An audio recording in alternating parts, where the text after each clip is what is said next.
मेरा नाम त्रिलोक सिंह है। मैं general insurance employees all India association का पदाधिकारी हूं और उसमें मुझे राष्ट्रीय महासचिव की जिम्मेदारी है। आज का जो हमारा ये प्रेस कॉन्फ्रेंस है, ये देश भर में बीमा क्षेत्र, खासतौर पे पब्लिक सेक्टर जनरल इंश्योरेंस कंपनियों को मजबूत किया जाए।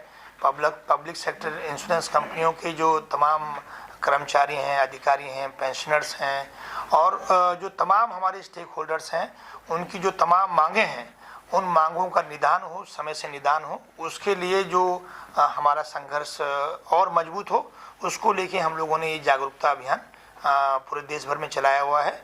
चाहे वो नॉर्थ ईस्ट का हिस्सा हो, चाहे वो उत्तराखंड का हिस्सा हो, और आज हम यहाँ चंडीगढ़ में हैं। हमारे यहाँ पे मुझे खुशी है कि हमारे संगठन के साथ साथ हमारे इंडस्ट्री में एक बहुत ही मजबूत आंदोलन चल रहा है, जिसको हम joint forum of trade unions and associations के नाम से जानते हैं, और हम उसका एक अभिन्न अंग हैं।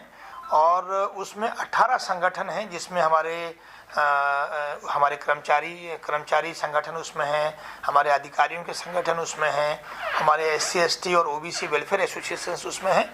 तो समस्त पब्लिक सेक्टर जनरल इंश्योरेंस परिवार जो है, आज पूरे देश के सभी संगठन जो हैं joint forum of trade unions and associations के बैनर के तहत पूरी तरह से संघर्षरत हैं। और कल हम GF2 के बैनर पे, joint forum of trade unions and associations के बैनर पे कल हम देश भर में जो है आधे दिन के धरने का आयोजन कर रहे हैं। और 14 तारीख के बाद ये, फिर 21 तारीख को ये होगा, 28 तारीख को फिर होगा। और अगर 3 तारीख को जो सेंट्रल लेबर कमीशन के सामने हमारी हियरिंग होनी है, अगर उससे पहले कोई सार्थक निर्णय सरकार नहीं लेती है, तो ज्वाइंट फोरम और मजबूती के साथ जो है संघर्ष को तेज करेगा। ये आपने बहुत महत्वपूर्ण बात कही है, और मुझे लगता है कि ये तो सर्वविदित है कि जहाँ भी जो है इस तरह के संस्थाएं, खास तौर पे जो 100% FDI के साथ जब पूरी स्वतंत्रता के साथ जो है, जब विदेशी कंपनियां दूसरे देशों में काम करती हैं, तो उनका अधिकतर जो ध्यान है वहाँ के सामाजिक कल्याण पे नहीं होता है, बल्कि अधिक से अधिक मुनाफाखोरी पे होता है। और हमने देखा है, अतीत में देखा है कि जो कालाबाजारी बढ़ती है, करप्शन बढ़ता है, और उनका हस्तक्षेप जो है पूरे सिस्टम पे होता है, तो पूरे सिस्टम को जकड़ लेती हैं, तो जिसकी संभावनाएं हमारे देश में भी हैं।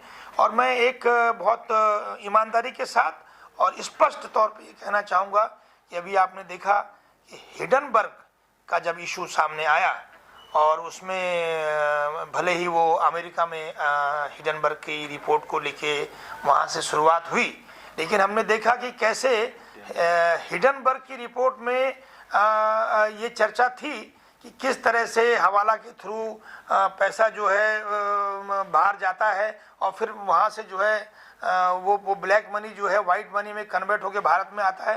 तो इस तरह की चीज़ें तो अभी हाल में हुई हैं, और ये संसद में पिछले साल तो जो है ये सबसे बड़ा विषय रहा है। तो जब देश की संसद में ही इस पे, मतलब एक उदाहरण मैं दे रहा हूँ कि इतने बड़े, मैंने कहा कि ये तो छोटा सा उदाहरण है। ऐसे इस तरह की स्थितियां रहेंगी तो कितने ही जो है इस तरह के मामले जो हैं, अगर ईमानदारी से जांच हो तो कितने मामले इस तरह के सामने आएंगे। दुर्भाग्य है कि आज जो है श्रमिक वर्ग की ताकतें जो हैं वो संघर्षरत हैं, और कॉरपोरेट्स के पक्ष में जो नीतियां हैं, जो कॉरपोरेट्स जो हैं वो पूरे सिस्टम पे हावी हो गए हैं, और एक तरफा तरीके से पूरे देश को हाँक रहे हैं। हमारी संस्था को बहुत ही प्रसन्नता होगी अगर देश की जो हमारी चुनी हुई सरकार है, हमारी सरकार अगर ये बात कह रही है, हमें बहुत प्रसन्नता होगी अगर वास्तविक रूप से ये होगा। सच्चाई ये है, मैंने अभी आपसे कहा कि जिस देश की सरकार, जहां सबसे ज्यादा बेरोजगारी है, जिस देश में दुनिया के पैमाने पे आप देखिए तो आज भारत में सबसे ज्यादा बेरोजगारी है, और भारत एक युवा देश है, भारत में नौजवानों की संख्या सबसे ज्यादा है, और उस देश में लाखों लाख वैकेंसियां रेलवे में, बैंकों में, इंश्योरेंस इंडस्ट्री में रिक्त पड़ी हैं। हमारी इंडस्ट्री में ही तकरीबन 20,000 से ज़्यादा वैकेंसीज रिक्त पड़ी हैं। और आप सोचिए कि इन वैकेंसीज के रिक्त पड़ने से जो हमारे यहाँ SC ST OBC का जो बैकलॉग है, जो कि संवैधानिक उनको जो हक मिलना चाहिए वो तक जो है उनको नहीं मिल पा रहा है।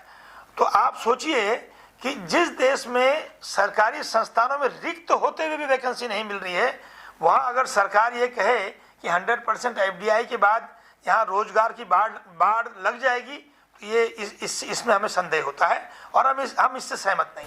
मैं पहले भी कह चुका हूँ कि हम लगातार मांग कर रहे हैं, पर सरकार उदासीन है। सरकार एक तरफा तरीके से चीज़ों को आगे बढ़ा रही है, जो कि बहुत ही पीड़ादायक है और ये एक बहुत ही ये देश के हित में भी। भगवान का नाम और ध्यान घर में रहेगा हर वक्त। सकारात्मक प्रभाव वेदाक्ष धूप बत्ती से। वेदाक्ष ज्योतिष सेवा संस्थान द्वारा अभिमंत्रित धूप बत्ती रोज, मोगरा और बेलपत्र की महक से लक्ष्मी का होगा वास। वेदाक्ष धूप बत्ती।